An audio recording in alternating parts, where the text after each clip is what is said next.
Picture this. You're in a packed movie theatre on a Friday afternoon.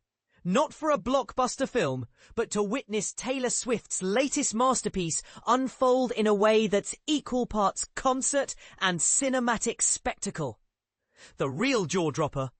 Hardly anyone was glued to their phones, a rarity in our hyper-connected world.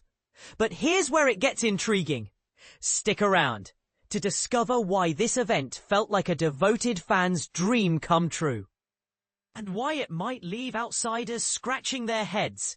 Attending Taylor Swift's The Official Release Party of a Showgirl was an eye-opening experience, especially considering how the sold-out crowd stayed remarkably focused on the screen. Sure, a handful of folks occasionally pulled out their devices to snap photos or scroll through social media, but for the most part, everyone was fully immersed in the unfolding drama. This level of attention is noteworthy because the heart of the celebration revolved around lyric videos. Those visually stunning animations where words of a song are displayed on screen, often accompanied by kaleidoscopic images and effects. In this case, vibrant, swirling visuals of Swift herself provided the backdrop, as 11 out of the 12 new tracks from her album The Life of a Showgirl made their debut on Friday, October 3rd. For beginners unfamiliar with lyric videos, think of them as a hybrid of music video and karaoke display, designed to let you follow along with the lyrics while the artist's imagery dances across the screen. Perfect for soaking in every word and melody. We arrived at the theatre roughly 15 minutes early, only to find that the scheduled pre-show movie had been swapped out for a custom introduction. This teaser featured the same mesmerizing motion graphics that would dominate the afternoon, set against tracks from The Life of a Showgirl.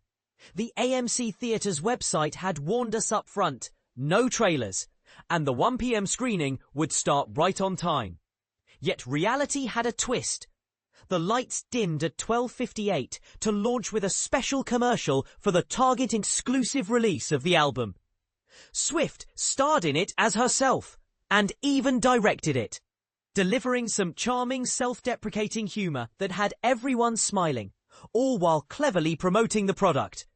The main event kicked off earnestly, with Swift addressing the camera directly, expressing gratitude for our presence and outlining what was to come. The world premiere of the music video for the opening track, The Fate of Ophelia, followed by those lyric videos for the remaining songs. She encouraged us to sing along, which seemed feasible since the lyrics were prominently displayed. However, the atmosphere leaned more toward reverent silence than a full-throated chorus. That said, the crowd wasn't mute. Each song wrapped up with polite applause, and certain moments elicited enthusiastic reactions, hinting at the unspoken subtext that Swift's die-hard fans picked up on instantly. One standout element was the lyrics themselves, which had been toned down for a family-friendly vibe compared to the versions available on streaming platforms like Spotify.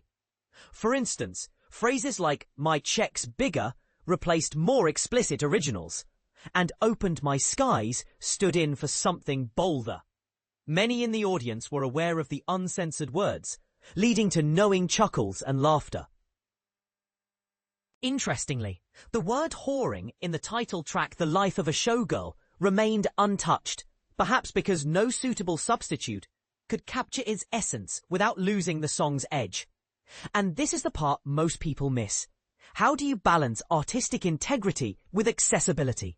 Is it fair to sanitize lyrics for broader appeal? Or does it dilute the artist's original intent? The introductions to specific songs added layers of intrigue.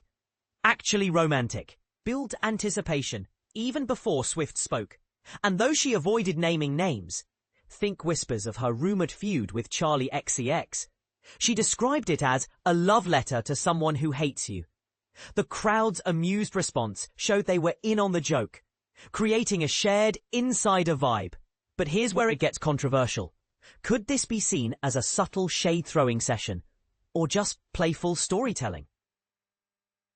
The biggest laughs erupted during the intro for Wood, where Swift insisted it's purely about superstitions, like knocking on wood, black cats, and broken mirrors. Nothing more, she emphasized. Yet fans couldn't help but connect it to her relationship with Travis Kelce, especially with nods to New Heights drawing giggles. Kelce's name stayed unspoken, and in her closing remarks, Swift credited the Eras Tour's Joy as the album's inspiration, not her current romance. To break up the marathon of lyric videos, which, let's be honest, can feel overwhelming without a break, or perhaps a herbal pick-me-up, the event included behind-the-scenes footage from the Fate of Ophelia.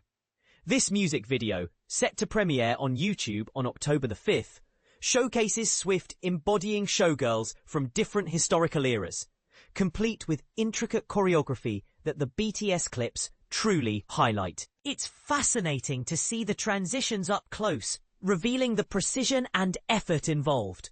Plus, there's a delightful moment where Swift proudly reveals she baked the bread featured in one scene, her beaming smile making it clear she's as excited about her baking debut as her musical one. Talented collaborators got their due too, with choreographer Mandy Moore and cinematographer Rodrigo Prieto, a 4-time Oscar nominee, no less, sharing the spotlight. But the focus stayed on Swift as the visionary director and star, channeling her creative energy. It echoed the documentary-style segments in Beyoncé's concert films, like Renaissance, but with a key difference. No drama or tension here. Everything was portrayed as flawless, with Swift's feedback aimed solely at elevating perfection.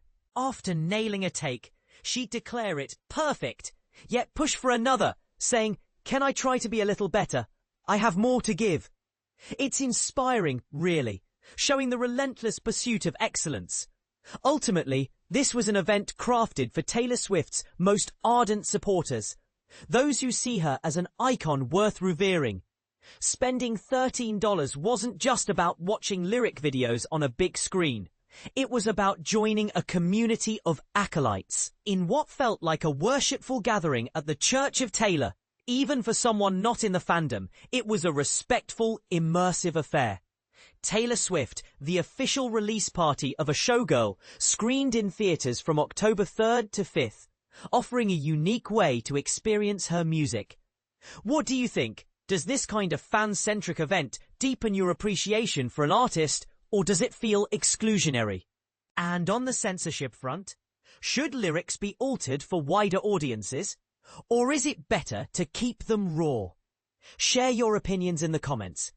I'd love to hear if you agree, disagree, or have a counterpoint.